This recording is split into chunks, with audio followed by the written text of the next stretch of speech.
반갑습니다. 자연폴입니다. 오늘은 좀 무거운 이야기를 좀 해보도록 하겠습니다. 그렇지만 이거 꼭 해야 되는 이야기 중에 하나라고 생각을 합니다. 예. 중증 환자 돌보기. 그 중에 침대 활용법에 대해서 오늘 한번 제가 이야기를 해보도록 하겠습니다. 제가 저희 어머니를 간호한 적이 있는데요. 저희 어머니가 버스를 타다가 뒤로 넘어졌습니다. 그래서 대구 영대병원에 가서 제가 한 달간 한 달 넘게 대소변을 받아낸 적이 있습니다. 그때 이제 침대에 제가 침대를 보면서 어머니가 계속 아프면 어떻게 해야 될 것인가를 연구를 좀 했습니다. 그리고 지금 저희 장모님이 지금 중증 환자로 집에서 저희 처형이 간호를 하고 있습니다. 그래서 제가 가끔 가서 보다가 이번에 침대를 좀 시스템을 조금 보완을 했습니다. 그래서 좀 편리하도록 처형이 장모님을 돌볼 때 좀 편리하도록 이제 좀 시스템을 바꿨는데요. 그 부분들에 대해서 이야기를 좀 해보도록 하겠습니다. 그 침대 활용법에 앞서서 먼저 요양병원과 요양원에 대해서 약간 잘못된 지식들을 가지고 있는 분들이 있더라고요. 그래서 저도 요 잘못된 부분이 있었고 해서 제가 건강보험공단에 전화를 해가지고 직접 알아봤습니다. 알아보니까 다음과 같습니다. 내용이 일단 요양병원은 치료 목적으로 들어가게 되죠. 요양병원은 치료 목적으로 들어가고 의사, 간호사, 간병인이 있습니다. 요양원은 수발 목적으로 가게 되고요. 요양보호사가 환자를 케어하게 됩니다.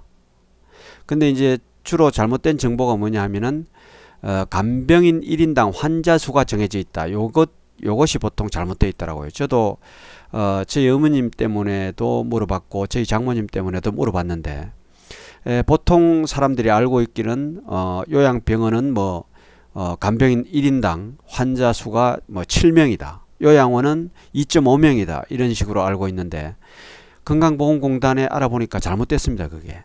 그게 아니고 물론 건강보험공단에 제가 전화를 했는데 그 전화 받는 분도 잘 몰라서 옆에 사람과 대화를 하고 책을 찾고 이래갖고 저한테 알려줬습니다. 뭐냐면 요양원은 요양보호사 1명당 환자 수가 2.5명이 이하가 되면은 건강보험공단으로부터 혜택을 받는다고 합니다. 그래서 여기서 요양원에 2.5명이라는 말이 나오게 된 거죠. 제가 보기에는. 예. 근데 이제 교대 근무를 해야 되잖아요. 예. 요양보호사도 교대 근무를 해야 되니까 12시간 하루에 2교대 하면 5명을 봐야 되고요. 3교대 하면 더 많이 봐야 됩니다. 예. 이렇게 되어 있습니다. 이것을 참고하셔야 되고 그리고 요양원이나 병원에 모실 때는 반드시 그 병원이나 그 요양원에서 하고 있는 시스템을 직접 들으셔야 됩니다. 이 요양원은 환자 1인당 몇 명씩 케어하는지 교대 근무는 어떻게 되는지를 봐야 된다는 거죠. 그것이 정확하게 정해져 있는 게 아니기 때문에 알아봐야 됩니다. 그리고 요양원에 입소를 하려면은 장기 요양 1, 2등급이 돼야 되고요. 3에서 5등급도 들어갈 수는 있는데 그때는 예외 사항이 있어야 됩니다. 치매라든지 수발할 사람이 없다든지 집이 화재로서 불에 타서 없다든지 하는 외적인 상황이 있어야 요양원에 들어갈 수가 있습니다. 이렇게 이제 되어 있다는 걸 먼저 좀 알려드리고 침대 활용법에 대해서 알아보도록 하겠습니다. 자, 이렇게 침대가 있죠. 요거 이제 저희 장모님 같은 경우는 지금 임대를 해서 쓰고 있습니다. 요양 등급이 나오면 침대나 휠체어도 다 임대가 가능합니다. 이렇게 임대를 해서 쓰고 있어요. 그런데 집에서 케어를 할 때 아주 중요한 것 중에 하나가 제가 생각하는 아주 중요합니다. 이거는 뭐냐면 뒤쪽에 이쪽에 환자가 머리가 이쪽에 되고 이제 이렇게 발을 뻗게 되죠. 발을 뻗게 되고 손이 이렇게 있다면 이런데 머리 뒤쪽에 공간이 있어야 됩니다. 그래서 이쪽에 케어하는 분이 들어가서 환자를 당길 수 있어야 돼요, 이쪽으로. 왜냐하면 환자가 자꾸 밑으로 많이 내려가니까. 그래서 환자는 계속 아래쪽으로 내려가므로 환자의 머리 쪽 뒷공간이 있어야 환자가 쉽게 끌어당기고 당겨 올릴 수가 있다. 예, 환자를 끌어당길 때는 겨드랑이에 손을 넣고 당기면 편리합니다. 예, 뒤쪽으로 딱 들어가셔가지고 환자 양쪽 겨드랑이에 손을 딱 넣고 당기면 쉽게 당길 수가 있습니다. 그래서 이 공간이 없으면 위로 올라가든지 뭐 옆에서 힘을 써야 되는데 그렇게 되면은 힘이 아주 잘 쓰여지지가 않습니다. 그래서 돌보는 분이 쉽게 지칠 수가 있기 때문에 반드시 뒤에 좁은 공간이라도 확보를 해서 뒤쪽으로 들어가서 환자를 끌어당겨야 된다는 거죠. 이것이 돼야만이 쉽습니다. 환자를 돌보기가. 참고를 꼭 했으면 하는 부분이고요. 지금 저희 장모님 같은 경우에 이제 침대를 이쪽에 제가 이불을 이렇게 감아서 얇은 이불을 감아서 여기 칸막이를 만들었습니다. 환자가 너무 아래쪽으로 내려가는 것을 방지하기 위해서 발 쪽에 푹신한 이불 같은 것으로 칸막이를 만듭니다. 이렇게 해놨는데요.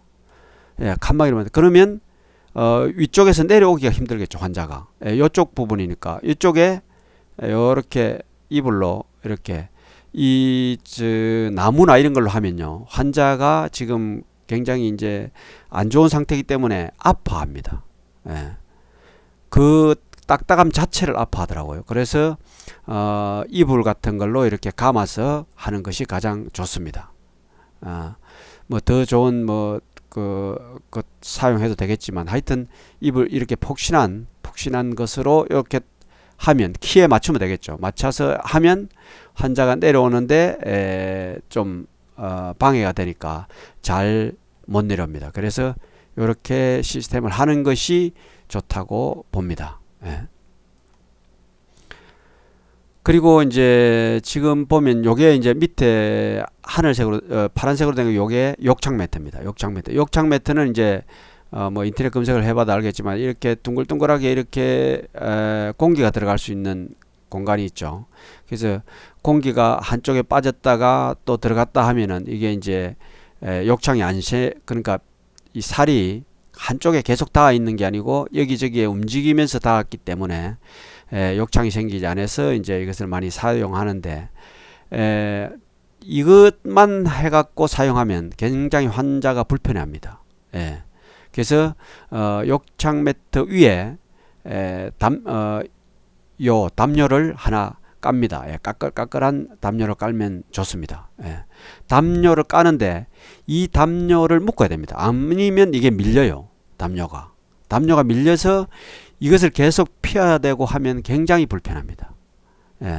이 환자를 케어할 때는 수고를 들어야 환자를 오랫동안 케어를 할 수 있습니다. 도움을 주는 분이 편해야 되지, 조금이라도 편해야 되지, 불편하면 오랫동안 할 수가 절대 없습니다. 그래서 가능하면 어떻게든 편하게 만들어야 됩니다. 그래서 지금 저희 장모님 침대인데 침대를 다 묶었습니다. 제가 다 묶어서 이 이불이 움직이지 않도록 했어요. 물론 이제 풀 수도 있게 만들어야죠. 이게 더러워지면 해야 되니까 그렇게 만들어 놨습니다. 자, 다음을 보면은 묶는 방식은 이불을 두 겹으로 해서 끈이 들어갈 때 이 두 겹의 이불을 했거든요. 이불을 두 겹으로 해서 여기서 바늘로 짚습니다. 짚고 그 안에 끈을 넣어서 이렇게 묶으면 됩니다. 이렇게 여기도 이렇게 여기는 바느질을 해서 그 안으로 이렇게 하면 이 두 겹이니까 이렇게 넣을 수 있겠죠. 이렇게 해서 지금 묶어 놨습니다. 이렇게 묶어서 이 이불이 꼼짝하지 않는 거죠. 그러면 이불만 꼼짝하지 않으면 밑에 욕창 매트도 꼼짝하지 않고 이 두 개는 완전히 고정이 된 상태가 됩니다. 그리고 이제 요쪽 난간 부분들은요, 난간에 환자분들은 이렇게 막 몸부림이라고 좀 돌다가 이 난간에 부딪히는 경우가 많습니다. 제 어머니도 교통사고를 일으켜서 갔는데도 불구하고 그때도 막 막심을 써서 이 난간을 두드리더라고요. 난간을 막 두드렸습니다. 두드리고 이걸 자꾸 흔들고 그래가지고 그것을 제가 이 붕대하고 이불 같은 걸로 막 옆에 있는 것들로 묶었던 기억이 있고, 지금 이거는 장모님 침대인데 장모님 침대에도 이렇게 붕대로 감아놨습니다. 왜냐하면 머리가 이쪽으로 닿아요. 머리가 자꾸. 그래서 수건이나 뭐 이런 걸로 감아도 되고 붕대 같은 걸로 감아서 보호를 하는 것이 좋겠습니다. 그리고 요 욕창 매트 밑에도 지금 얇은 담요 같은 거, 수건 같은 걸 넣어 가지고 높여놨는데, 그거는 장모님이 이쪽으로 머리를 자꾸 두게 되므로 그렇게 했습니다. 그러니까 이쪽으로 좀 덜 돌아 눕게 하려면 이쪽을 밑에 두꺼운 것을 넣어서 침대를 좀 약간 이쪽 끝이 비스듬하게 이렇게 불룩하게 만들면 이쪽으로 돌아 눕는 걸 좀 적게 하겠죠. 그런 것을 편리하게 좀 만들어 놨습니다. 그렇게 하시는 것이 좋겠습니다. 그리고 이제 그 욕창 매트가 들어가고요. 그 다음에 이불이 담요가 하나 들어가고, 그 위에다가 이제 요 소변 같은 것이 이불에 묻으면 안 되니까 시트를 깔아놨습니다. 시트를 깔아놨고, 그 위에 다시 수건을 몇 겹을 해서 이제 이렇게, 지금 요거는 한 3겹 정도 되는데, 1개, 2개, 3개 되죠. 3겹 정도 되는데 요것을 이제 고리로 걸어서 움직이지 않도록 해놨습니다. 이런 걸 그냥 고리 없이 그냥 환자 밑에다가 엉덩이 밑에 넣어놓으면 이거 얼마 안 가서 이거 다 이쪽 저쪽으로 다 헝클어집니다. 그러면 이 환자를 도우는 분이 또 다시 이 환자 이 밑에 이걸 다시 깔아야 되고, 잘못하면 또 소변이나 이런 것들이 전부 이불로 가서 이불을 다시 빨아야 됩니다. 그래서 이런 것들을 방지하기 위해서는 모두 고정이 돼야 됩니다. 고정이 되고 환자만 왔다 갔다 해야 돼요, 위에서. 그래서 이것을 제가 고리를 딱 만들어서 완전 고정화 시켰습니다. 그래서 요것을 보면요, 먼저 시트고 요거는 수건이죠. 수건 몇 걸 모아서 소변에 묻지 않게 했고, 그 방법은 이렇습니다. 1번이 수건에 구멍을 냅니다. 요 구멍을 내면 되죠. 뭐 드라이버 같은 걸로 내도 되고, 요 고리만 들어갈 수 있도록 내면 되죠. 구멍을 내고요. 그 다음에 침대 끝에 요 고리를 딱 묶습니다. 일반적인 수건으로 하면은 거의 수건에 뭐 연결선도 필요 없고 그대로 딱 하면은 딱 맞게 되어 있습니다. 지금 일반 대부분 수건이 딱 맞더라고요. 그래서 침대에 고리를 딱 묶어요, 이렇게. 그 다음에 이 고리를 수건에 딱 묶으면 됩니다. 그러면 환자가 위에서 있어도 몸부림을 치도 상관이 없는 거죠.